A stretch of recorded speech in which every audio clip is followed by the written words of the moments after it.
അവിടെ ഫയർഫോഴ്സ് ഉദ്യോഗസ്ഥർ നൽകിയൊരു വിവരം ഈ അപകടത്തിൽപ്പെട്ട ഒരാളുടെ കാൽ അവിടെ പാറകൾക്കിടയിൽ കണ്ടെത്തി എന്നുള്ളതാണ്. അതിന്റെ കൂടുതൽ വിവരങ്ങൾ എന്താണ്? പ്രജിനി, പയ്യനാമണ്ണ് പാറമട അപകടത്തിലെ ഏറ്റവും നിർണായകമായ വിവരമാണ് ഇപ്പോൾ നമുക്ക് ലഭിച്ചുകൊണ്ടിരിക്കുന്നത്. അപകടത്തിൽപ്പെട്ട ഒരാളുടെ കാല് ദൃശ്യമായെന്നാണ് അവിടെ ഈ രക്ഷാപ്രവർത്തനത്തിൽ ഏർപ്പെട്ടിരിക്കുന്ന ഫയർഫോഴ്സ് നമുക്ക് നിലവിൽ ലഭ്യമാകുന്ന വിവരം. പക്ഷേ ഇയാളെ കണ്ടെങ്കിൽ കൂടി, ഇയാളുടെ ഒരു മനുഷ്യന്റെ കാലുകൾ കണ്ടെങ്കിൽ കൂടി അങ്ങോട്ടേക്ക് എത്തിപ്പെടുന്നത് ശ്രമകരമെന്നാണ് ഫയർഫോഴ്സ് പറയുന്നത്. കാരണം വലിയ തോതിലുള്ള പാറക്കല്ലുകൾ അവിടെ അടിഞ്ഞുകൂടിയിരിക്കുന്നു. ഹിറ്റാച്ചി ഉൾപ്പെടെ ഉപയോഗിച്ചുകൊണ്ട് അവ നീക്കിയതിനു ശേഷം മാത്രമേ അങ്ങോട്ട് എത്താൻ കഴിയൂ എന്നതാണ് നിലവിലെ ഒരു അവസ്ഥ. ഏറെ ശ്രമകരമാണ് രക്ഷാപ്രവർത്തനം എന്ന് ഫയർഫോഴ്സ് പറയുന്നു. ഒപ്പം തന്നെ ഹിറ്റാച്ചിക്കൊപ്പം തന്നെ കയറിട്ട് റോപ്പ് ഉണ്ടാക്കിക്കൊണ്ട് അങ്ങോട്ട് എത്താനുള്ള ഒരു സമാന ശ്രമവും ഫയർഫോഴ്സ് നിലവിൽ നടത്തുന്നുണ്ട്. വലിയ പാറക്കല്ലുകളാണ് അവിടെ ഈ ഹിറ്റാച്ചിക്ക് അവിടെ മുകളിൽ വന്ന് പതിച്ചിരിക്കുന്നത്. അതുകൊണ്ട് തന്നെ ഈ ഇപ്പോൾ നിലവിൽ കണ്ടെത്തിയിരിക്കുന്ന ആൾക്ക് ജീവനുണ്ടാകുമോ എന്ന കാര്യത്തിൽ ഫയർഫോഴ്സിന് സംശയമുണ്ട്. എന്തായാലും എത്രയും പെട്ടെന്ന് തന്നെ ഈ പാറക്കല്ലുകൾ മാറ്റിക്കൊണ്ട് അങ്ങോട്ട് എത്താനുള്ള ഒരു ശ്രമമാണ് നിലവിൽ ഫയർഫോഴ്സിന്റെ ഭാഗത്തുനിന്നുണ്ടാകുന്നത്. ഫയർഫോഴ്സ് ഈ അപകടമുണ്ടായി 3 മണിക്കൂറിലധികം സമയമായി. ഈ അപകടമുണ്ടായി ആദ്യ മിനിറ്റുകളിൽ തന്നെ കോന്നി സ്റ്റേഷനിലെ ഉദ്യോഗസ്ഥർ അവിടെ എത്തി. പക്ഷേ ഉദ്യോഗസ്ഥർക്ക് പ്രത്യേകിച്ചൊന്നും ചെയ്യാൻ കഴിയാത്ത അത്ര ശ്രമകരമായ സാഹചര്യമാണ് ഉണ്ടായിരുന്നത്. കാരണം ആ ഒരു സ്ഥലത്തിന്റെ ടെറൈൻ അത് മൊത്തത്തിൽ മനുഷ്യ സാധ്യമായതിനപ്പുറത്തേക്കുള്ള ഒരു സാഹചര്യത്തിലാണ് കിടക്കുന്നത്. വലിയ പാറക്കെട്ടുകൾ നിരന്തരമായി വീഴുന്ന ഒരു സാഹചര്യം, അങ്ങോട്ടേക്ക് എത്തിപ്പെടാൻ തന്നെ വലിയ പ്രതിസന്ധി. അങ്ങനെ കുറെ മണിക്കൂറുകൾ ശേഷമാണ് ഹിറ്റാച്ചി പോലും അങ്ങോട്ടെത്തിയ പാറ നീക്കാനുള്ള ഒരു ശ്രമം നിലവിൽ ആരംഭിച്ചിട്ടുള്ള ശ്രമത്തിനു ഇടയിലാണ് ഇത്തരത്തിൽ ഒരു മനുഷ്യന്റെ കാലുകൾ നിലവിൽ കണ്ടുവെന്ന് ഫയർഫോഴ്സ് ഉദ്യോഗസ്ഥർ പറയുന്നത്. അത് ഈ അപകടത്തിൽപ്പെട്ട ആളുടെ കാലുകൾ തന്നെയാണ്. എന്തായാലും ഫയർഫോഴ്സ് ഉദ്യോഗസ്ഥർക്ക് ഒരു മനുഷ്യന്റെ ശരീരം അവിടെ കാണാം. പക്ഷെ അങ്ങോട്ട് എത്തിപ്പെടാനുള്ള ഒരു പ്രതിസന്ധി അവർ ചൂണ്ടിക്കാണിക്കുകയും ചെയ്യുന്നു. എന്തായാലും NDRF സംഘം ഉൾപ്പെടെ തിരുവല്ലയിൽ നിന്ന് തിരിച്ചിട്ടുണ്ട്. ഈ NDRF 4ാം battalion team commander Sanjay സിംഗിന്റെ നേതൃത്വത്തിലുള്ള 27 അംഗ സംഘമാണ് ജില്ലാ കളക്ടറുടെ പ്രത്യേക നിർദ്ദേശം അനുസരിച്ച് തിരുവല്ലയിൽ നിന്ന്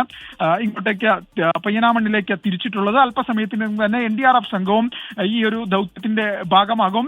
ഈ സ്ഥലത്തിന്റെ ടെറൈൻ അത് NDRFിനും ഒപ്പം തന്നെ ഫയർഫോഴ്സിനൊക്കെ വലിയ പ്രതിസന്ധിയാണ്. കാരണം ഏത് നിമിഷവും പാറക്കല്ലുകൾ ഉരുണ്ടു വീഴാനുള്ള ഒരു സാധ്യതയുണ്ട്. അവിടെ ഈ അപകടത്തിൽപ്പെട്ട ആ സ്ഥലത്ത് വലിയ പാറക്കല്ലുകളുണ്ട്. അവയൊക്കെ മാറ്റി വേണം ഈ രക്ഷാ ദൗത്യത്തിലേക്ക് കടക്കാൻ. ഇത് ഓരോ മിനിറ്റ് കഴിയുന്തോറും ഇല്ലെങ്കിൽ ഓരോ മണിക്കൂർ കഴിയുന്തോറും ഈ ആളുകളുടെ ജീവന് തന്നെ വലിയ പ്രതിസന്ധി, ജീവൻ തന്നെ നഷ്ടപ്പെടാനുള്ള ഒരു സാധ്യത മുന്നിൽ കണ്ടുകൊണ്ട് എത്രയും വേഗം ഈ പാറക്കെട്ടുകൾ ഒഴിവാക്കി അപകടത്തിൽ പെട്ടു എന്ന് സംശയിക്കപ്പെടുന്ന 2 പേരെയും രക്ഷിക്കാനുള്ള ശ്രമമാണ് നിലവിൽ ഫയർഫോഴ്സിന്റെ ഒക്കെ ഭാഗത്തുനിന്ന് നടക്കുന്നത്. എന്തായാലും സംഭവവുമായി ബന്ധപ്പെട്ട് വലിയ തോതിലുള്ള ശ്രമം ഫയർഫോഴ്സ് ആദ്യഘട്ടം മുതൽ തന്നെ നടത്തി. ഇപ്പോഴും അത് തുടരുന്നു. ഈ രക്ഷാദൗത്യത്തിനിടയിലാണ് ഇപ്പോഴെന്തായാലും അപകടത്തിൽ പെട്ടു എന്ന് സംശയിക്കുന്ന ഒരാളുടെ കാലുകൾ ഫയർഫോഴ്സ് കണ്ടിരിക്കുന്നത്. ആ സ്ഥലത്തേക്ക് അങ്ങോട്ടേക്കുള്ള പാറക്കല്ലുകൾ ഒഴിവാക്കിക്കൊണ്ട് അങ്ങോട്ടേക്ക് നീങ്ങാനുള്ള ഒരു ശ്രമം ഇപ്പോൾ ഫയർഫോഴ്സ് ഉദ്യോഗസ്ഥരുടെ ഭാഗത്തുനിന്ന് നടന്നുകൊണ്ടിരിക്കുകയാണ്. പക്ഷേ ആ ഘട്ടത്തിൽ പോലും വലിയ പ്രതിസന്ധി എന്ന് പറയുന്നത് ഇത്തരത്തിൽ മുമ്പിലുള്ള വലിയ കല്ലുകളാണ്. കാരണം പെട്ടെന്ന് മനുഷ്യന് മറികടന്ന് പോകാൻ സാധിക്കാത്ത തരത്തിലുള്ള വലിയ പാറക്കല്ലുകളാണ് ഈ ഫയർഫോഴ്സ് ഉദ്യോഗസ്ഥർക്ക് മുന്നിൽ ഇങ്ങനെ വന്നു നിൽക്കുന്നത്. ഹിറ്റാച്ചിയും യന്ത്രങ്ങളൊക്കെ ഉപയോഗിച്ച് മാറ്റേണ്ട ഒരു സാഹചര്യമുണ്ട്. അങ്ങോട്ട് എത്തിയാൽ തന്നെ ഈ അപകടത്തിൽപ്പെട്ട ഹിറ്റാച്ചി അതിനുള്ളിലുള്ള ആളുകളൊക്കെ രക്ഷിക്കണമെങ്കിൽ ഏറെ നേരത്തെ ശ്രമകരമായ ദൗത്യം വേണമെന്ന് തന്നെയാണ് ഫയർഫോഴ്സ് എന്തായാലും നിലവിൽ പറയുന്നത്. എന്തായാലും ഈ ഇത്രയും മണിക്കൂറുകൾക്കിടയിൽ ഒരാളെ അപകടത്തിൽപ്പെട്ട ഒരാളെ കാണാനായി ഫയർഫോഴ്സ് ഉദ്യോഗസ്ഥർക്ക് കാണാനായി അങ്ങോട്ട് എത്താനായില്ലെങ്കിലും എന്ന് പറയുമ്പോഴും അത് ചെറിയൊരു ആശ്വാസം നൽകുന്നതാണ്. പക്ഷേ ഈ സമയം വൈകുന്തോറും ഇരുട്ടാവുകയാണ്. ആ ടെറൈന്റെ പ്രത്യേകതകൾക്ക് അനുസരിച്ച് രാത്രി സമയത്ത് രക്ഷാദൗത്യം എന്ന് പറയുന്നത് ഏറെ ശ്രമകരമാകും. അതുകൊണ്ട് തന്നെ NDRF സംഘം എത്തിയാൽ കുറച്ചുകൂടി വേഗതയിൽ രക്ഷാപ്രവർത്തനം നടത്താൻ സാധിക്കുന്ന ഒരു പ്രതീക്ഷയുണ്ട്. പക്ഷേ അപ്പോൾ പോലും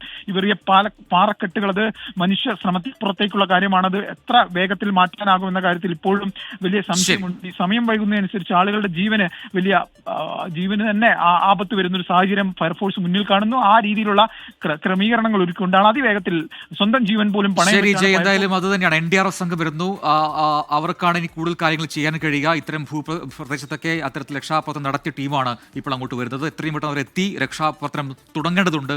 അത് വലിയ പ്രതിസന്ധിയായി മാറുന്നത് വലിയ പാറക്കെട്ടുകൾ ഇപ്പോഴും അവിടെ വിലങ്ങുതടിയായി ഉണ്ട് എന്നുള്ളതാണ്.